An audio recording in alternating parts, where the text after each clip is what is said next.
Bonjour à tous. Alors aujourd'hui, ce qu'on va voir donc pour ce cours qui est donné donc à distance, on va voir un petit peu plus en détail comment former le discours indirect. Alors, avant de comprendre ce que c'est le discours indirect, on va d'abord s'intéresser au discours direct. Alors, le discours direct, un exemple ici, ze zegt, entre guillemets, ze zijn over een half uur weg. Elle dit, entre guillemets, ils sont partis dans une demi-heure.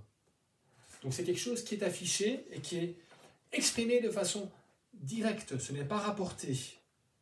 Par contre, le discours indirect, là, on a donc quelque chose qui est rapporté par quelqu'un. Ze zegt dat ze overal een half uur terug zijn. Elle dit qu'ils seront de retour dans une demi-heure. Donc là, quelque part, on rapporte quelque chose. Donc le discours indirect, qu'est-ce que ça permet? Ça permet de rapporter les paroles de quelqu'un à l'aide d'une proposition subordonnée. Donc ici on a la proposition subordonnée qui est introduite par that. Et qu'est-ce qui fait donc quand on a une proposition subordonnée? On rejette alors ici le groupe verbal tout à fait à la fin de la phrase. Ça va? Alors, pour ce cours-ci, je vais vous demander de faire un simple petit exercice. C'est l'exercice numéro 1 à la page 98. Donc, Tom a vanté auprès de toi les mérites d'un de tes copains.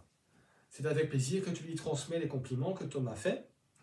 Transforme les phrases en commençant par Tom zegt dat. Alors, l'exercice numéro 1 est déjà donné. Je hebt veel ideeën. Tom zegt dat je veel ideeën hebt.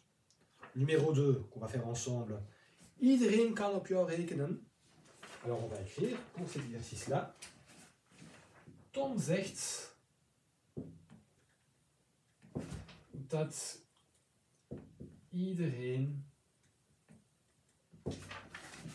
op jou kan rekenen. Qu'est-ce qu'il dit Tom? Tom dit que tout le monde peut compter sur toi. Ça va?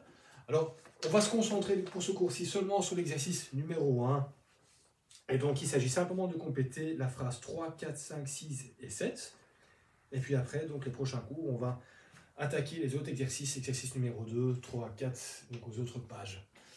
Donc voilà, pas grand-chose pour aujourd'hui, mais parfois il ne faut pas avoir énormément de travail non plus pour faire du travail de qualité. Donc c'est pas la quantité qui compte, mais c'est la qualité. Donc voilà, je vous souhaite un très bon cours et à la prochaine.